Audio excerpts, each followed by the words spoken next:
मज़ेदार चुटकुले सुनने के लिए हमारे चैनल को सब्सक्राइब करें। बीवी अपने शराबी पति को सुधारने के लिए रात को काले कपड़े पहनकर बाहर खड़ी हो गई। पति: कौन हो तुम? पत्नी: ही, मैं चुड़ैल हूँ। पति: तो हाथ मिला बेबी, मैं तेरी बहन का पति।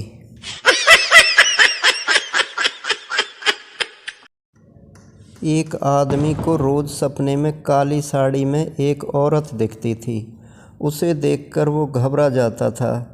एक दिन उसने हिम्मत करके पूछा, देवी आप कौन हैं?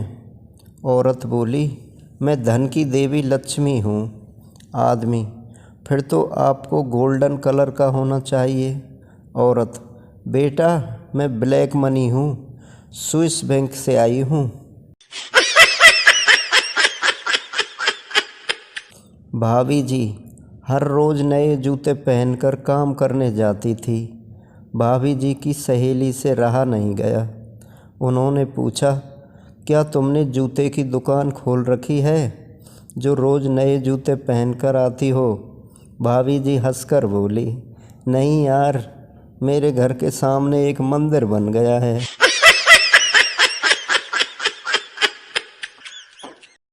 संजू ने पूछा, पापा ये मर्द कौन होता है? पिता: जो इंसान पूरे घर में अपनी हुकूमत चलाए वो मर्द होता है। संजू: पापा मैं भी बड़ा होकर मम्मी की तरह मर्द बनूंगा। कोई बताएगा फिल्मों में इस्तेमाल होने वाले तकिए कहाँ मिलते हैं जिससे लड़ते लड़ते हीरो हीरोइन उसके परखच्चे उड़ा देते हैं? एक हमारे घर का तकिया है, आज मम्मी ने फेंक कर मारा तो मैं 2 मिनट के लिए कोमा में चला गया था।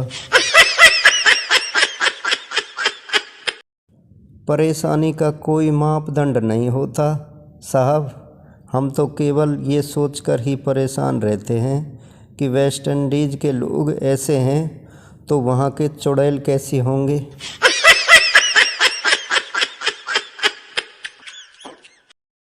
भिखारी ने आवाज़ लगाकर पूछा, बाबूजी रोटी मिलेगी क्या? अंदर से आवाज़ आई, अभी बीवी घर पर नहीं है, बाद में आना।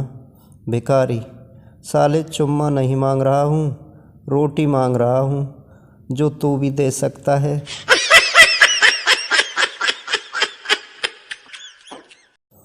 पत्नी ने पति के सिर पर जोर से बेलन दे मारा।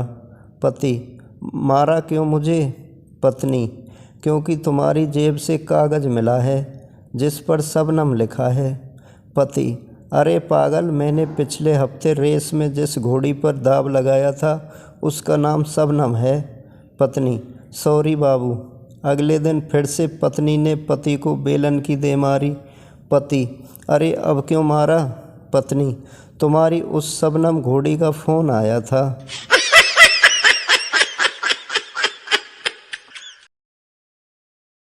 पति से: सुनो जी, कल जब आप नहीं थे तो घर में 2 डाकू घुस आए थे और मेरी इज्जत लूट ली।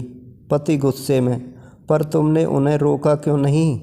पत्नी: मैंने उन्हें बहुत रोकने की कोशिश की लेकिन वो हाथ जोड़ बोले कि अब हम दोनों को जाने दो, हम लोग बहुत थक चुके हैं।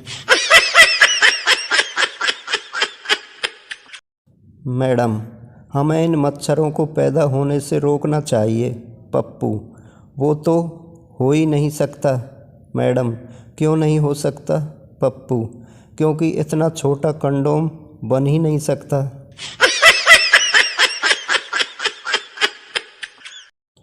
अध्यापिका ने पप्पू का दिमाग चेक करने के लिए पूछा, तुम बड़े हो या तुम्हारे पापा? पप्पू: मैं बड़ा हूँ। अध्यापिका: वो कैसे?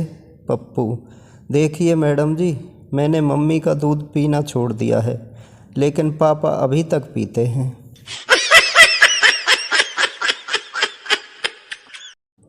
लड़का लड़की से कहता है, क्या तुम किस करने के हक में पूरी तरह से हो? लड़की बोली, नहीं जी। लड़का: क्यों, क्या हुआ? लड़की लड़के से: हमारे यहाँ बड़े बूढ़े कहते हैं कि कभी भी औरत लोगों के मुंह नहीं लगना चाहिए।